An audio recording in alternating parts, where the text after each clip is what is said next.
Pemirsa, stigma bahwa kaum disabilitas tidak mampu mandiri kerap menimbulkan salah persepsi. Marilyn Livani, seorang aktivis disabilitas, memberikan edukasi kepada mahasiswa Fakultas Kedokteran di Kota Medan tentang bagaimana kondisi disabilitas sebenarnya. Data Biro Pusat Statistik atau BPS tahun 2020 menyebutkan, terdapat lebih dari 22,5 juta orang penyandang disabilitas di Indonesia atau sekitar 5% dari seluruh populasi. Stigma yang masih melekat menjadi hambatan bagi pemenuhan hak atas kesamaan kesempatan dan partisipasi para penyandang disabilitas di masyarakat. Hambatan lainnya yaitu sikap negatif masyarakat yang didasari ketidaktahuan dan perasaan kasihan yang mendominasi interaksi dengan para penyandang disabilitas.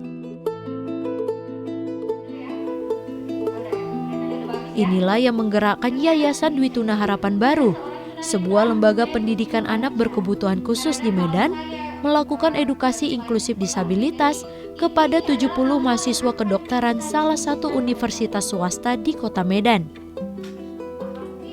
Pelatihan ini bertujuan untuk meningkatkan pemahaman mahasiswa tentang disabilitas secara umum.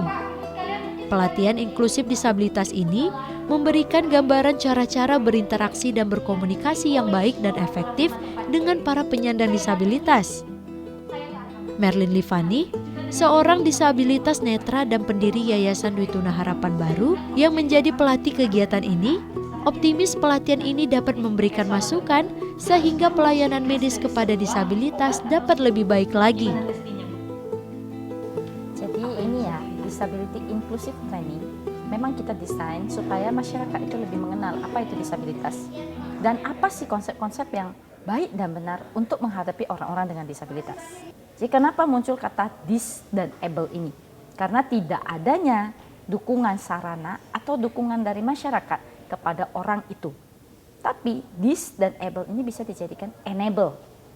Ketika lingkungan sangat mendukung, orang yang tidak melihat bisa keliling-keliling di dalam satu gedung sendiri tanpa bantuan.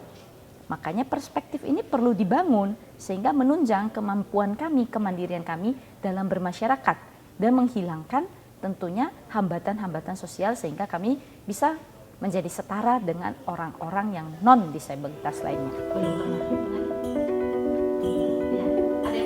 Mengubah stigma sehingga masyarakat memandang penyandang disabilitas mampu dan mandiri akan mewujudkan kesetaraan bagi penyandang disabilitas di masyarakat.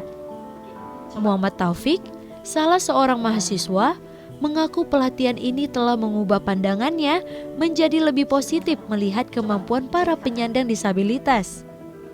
Ia juga mendapat pengetahuan baru tentang bagaimana berinteraksi dengan mereka.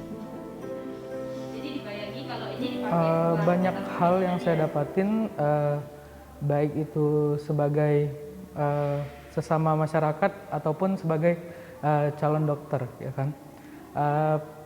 Banyak hal yang didapatin, terutama tadi dari materi dari dokter Melati, karena di situ dijelasin juga bahwa banyak penyandang disabilitas itu ternyata butuh untuk dilibatkan.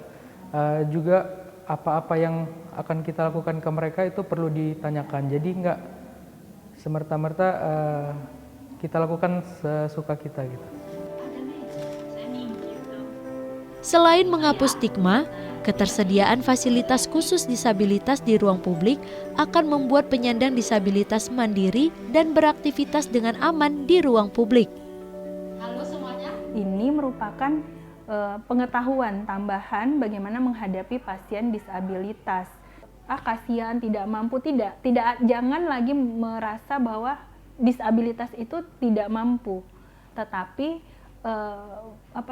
dengan petunjuk khusus tadi misalnya ya, seperti kalau di Jakarta untuk Transjakarta sendiri sudah ada ya khusus jalur misalnya disabilitas misalnya.